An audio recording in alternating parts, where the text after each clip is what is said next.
The 1974 movie Blazing Saddles contains an earlier version of the PewDiePie channel deletion stunt, even more so than Oral Roberts's. It can be found from 29 minutes and 6 seconds to 30 minutes and 19 seconds of the Blu-Ray DVD edition.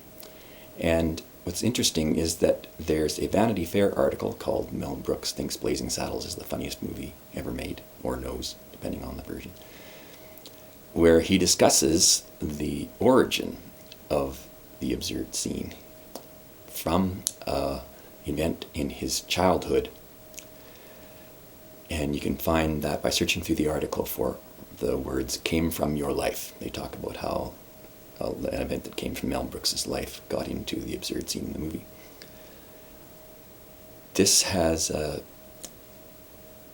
situation in which there's a threat directed at somebody because of that something that person did. So the threat is justified. The person distracts from it by directing a threat against himself, sort of preempting the threat from others. And this is similar in some ways to what PewDiePie did. He had a potential threat, still does, I think, in that there are a lot of people who could attack him for copyright infringement and therefore threatened to delete videos or his channel. So then he threatened to do it himself, or joked about doing it himself. And this is how it resembles the scene from the movie. The movie also has a lot of Pew content in that there's lots of guns being drawn, some religious content, and a whole lot of pie content near the end. So something worth watching for parallels to recent events.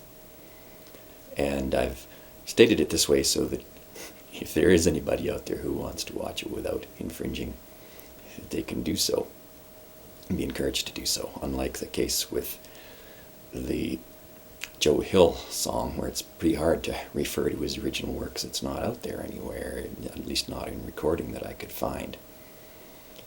And at least that one is somewhat older, and so it's not as big of an infringement, or technically not an infringement at all. I'll go into more detail on that perhaps in another video.